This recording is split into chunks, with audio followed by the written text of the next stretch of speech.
The wind carried the blinding roar of metal striking living flesh, sounding like lightning bent and twisted under the scorching atmosphere. Darius Hale kept running, his legs feeling as if they were about to tear off, yet he didn't dare stop to look behind, where two nightmares of flesh and bone were ripping the ground open as they fought. Every step they took was a jolt that made the terrain rebound. Every clash sent shards of stone blasting into the air like artillery fire. He only managed one last glance before fleeing, the massive body of the Gorvax coiling into a strike, and the invisible creature, the Yacha, diving down from above with impossible speed. Purple light from the Gorvax's back and metallic flashes from the Yacha's blades intertwined, slicing the sky into thin lines of brilliance sharp as screams. And Darius understood. If he stayed even one more second, he would become nothing more than debris mixed with sand. He ran across the red rock field, heat slamming into his face like repeated blows. Each breath stretched into a blade dragging through his throat. His outdated thermal regulator hissed and whined, but he no longer had the mind to check it. All he could think about was putting distance between himself and the two monsters, forging a storm of flesh and fire behind him. A roar ripped the air, the Gorvax, followed by the clang of metal, the Yacha. Then silence. A silence so terrifying it made Darius's knees weaken. He didn't dare look. He only knew he needed to get as far away as possible. By the time his legs hurt so much they felt numb, Darius realized the landscape had changed. The red rocks had given way to thick layers of ash blanketing the ground. No more golden ripples of sand, only a land of dull gray, dry and dead, as if it were the ashes of an ancient volcano long since fallen asleep. Darius dragged his feet through the ash. Each step carved a deep dent, sending up clouds of dust that merged with the heat, forming a shimmering gray haze. In the distance, the sky bent under rising columns of black smoke from geothermal fissures. At times, a small plume of fire erupted, burning bright for a moment before dying out, like the planet's lungs still exhaling, though what it breathed out was nothing but firebombs. He searched for a large black rock to rest against. He could no longer stand. His whole body trembled with each ragged breath. Sunlight piercing the chaotic atmosphere painted everything as if through a sheet of hot oil, warped and wavering. Slumping down with his back to the stone, he closed his eyes for several beats to steady his body. His EVA suit emitted continuous red heat warnings. He unholstered his gun, checked the battery, 18% left. Not enough for a fight. He had barely processed the thought when a faint sound cracked the fragile calm. Very faint, but enough to tear open the illusion of safety. Not again. Not again. Darius swallowed hard, gripping the gun until his knuckles went white. The first rustle sounded like someone scraping nails across ash. Then a second, a third, then silence. Darius opened his eyes. The ash in front of him trembled as if stirred by wind from below. But there was no wind. Nothing else was moving. No, not the ground.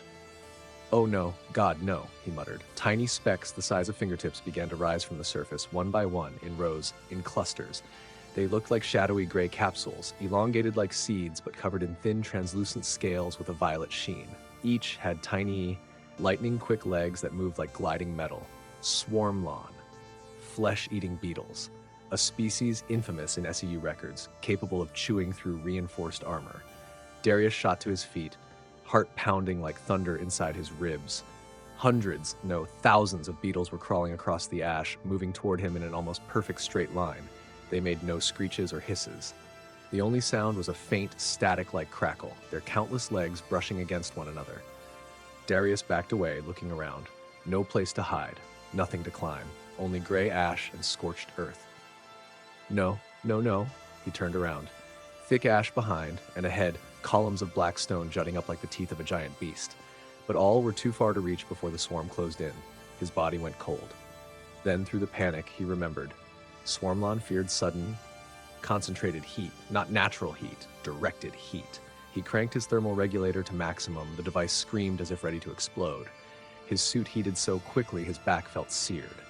But the swarm didn't stop. They hesitated for 1 second. One, advanced again. "Damn it! Damn it!" Swish shouted, switching his energy gun to thermal discharge mode, his hands trembling as he aimed. He fired into the ground. A burst of bluish-white heat exploded from the barrel, burning a scorched trench in the ash.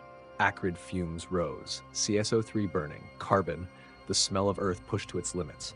The swarm recoiled, reacting like a single organism. The front ranks fell into the burning trench and shriveled, their violet scales curling as if boiling. But the mass behind them was so large, they climbed over the dead within seconds. He fired again. A second trench. A third. Each shot drained another 4% of his battery. His arm heated from the weapon's strain. The swarm fell back again. But Darius knew he couldn't hold out. He backed toward the largest black rock. The ash beneath his feet felt like it wanted to swallow him. The smoke and stench stung his eyes. He coughed, struggling not to collapse. The swarm lawn halted. Thousands of tiny legs vibrated. They were waiting. Don't do that," Darius whispered, knowing they couldn't understand. Then the ground began to move. Not the ash, but the swarm crawling atop one another, forming biological pillars. Wavering pillars that grew taller by the second, then toppled toward him like collapsing waves.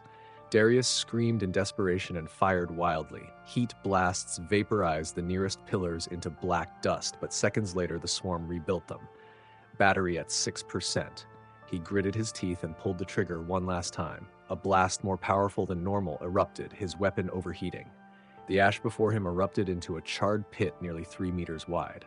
The swarm screeched in an almost electrical wail, recoiling sharply and withdrawing. They backed off, finally.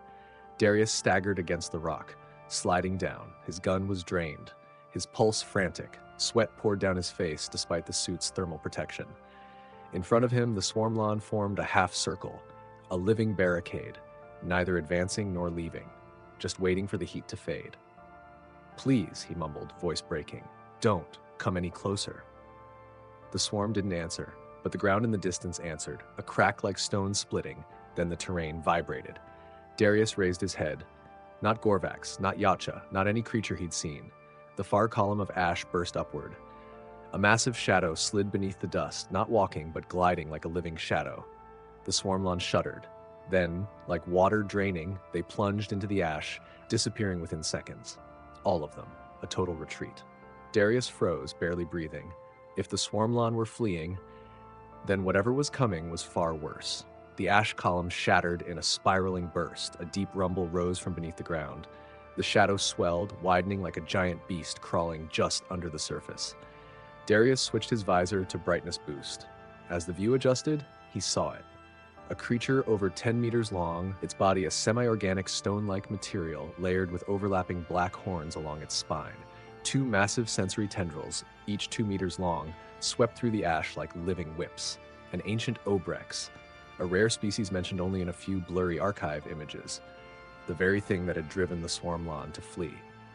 Darius didn't know how many chances he had left, but he knew one thing for certain. If the obrex surfaced, he would have no chance at all.